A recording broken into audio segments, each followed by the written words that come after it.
लड़के ने सॉसेज बेचने वाली लड़की को बस 1 सेकंड के लिए देखा और उसकी माँ को गलतफहमी हो गई कि वह उसमें इंटरेस्टेड है। माँ ने तुरंत लड़की को बुलाया और उससे कहा कि वह उसके बेटे का दिल जीत ले। किसी को उम्मीद नहीं थी, लड़के को बस उसके सॉसेज चाहिए थे। लड़की एक कॉलेज स्टूडेंट निकली जो पार्ट टाइम सॉसेज स्टॉल चलाती थी, क्योंकि सॉसेज का टेस्ट अच्छा था। उन्हें कई कस्टमर पसंद करते थे, जिसमें सबसे अमीर आदमी का बेटा भी शामिल था। जब भी वह स्टॉल के पास से गुजरता तो उसके मुंह में पानी आ जाता।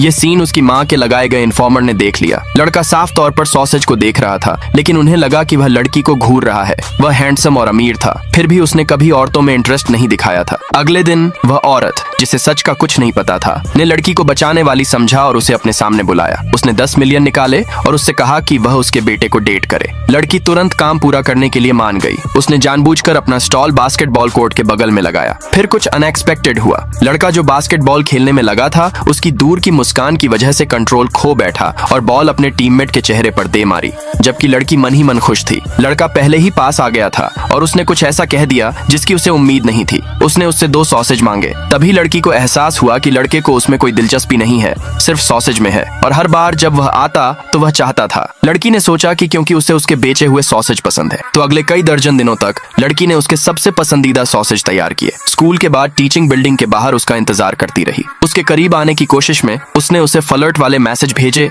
और क्लास में उसके लिए सीटें बचाई। लेकिन उसने कितनी भी कोशिश की, लड़का ठंडा ही रहा, क्योंकि 10 मिलियन और दूर होते गए। लड़की बस प्लान छोड़कर सॉसेज बेचने पर वापस आ गई। जिस चीज की उसे उम्मीद नहीं थी वह यह थी कि एक रात फूल पकड़े एक क्लासमेट ने सबके सामने उससे अपनी बात कह दी। जैसे ही उसे मना करना समझ नहीं आ रहा था, लड़का अचानक आ गया और उसने अपनी बात कहनी बंद कर दी। लड़की को लगा कि वह जल रहा है, लेकिन इसके बजाय उसने कहा कि वह स्टूडेंट काउंसिल से है और उसने लड़के को सजा देते हुए उससे 10,000 शब्दों का सेल्फ क्रिटिसिज्म लिखवाया। उसने प्यार का बिल्कुल भी जिक्र नहीं किया। अगले भाग के लिए नीचे कमेंट में यस लिखे।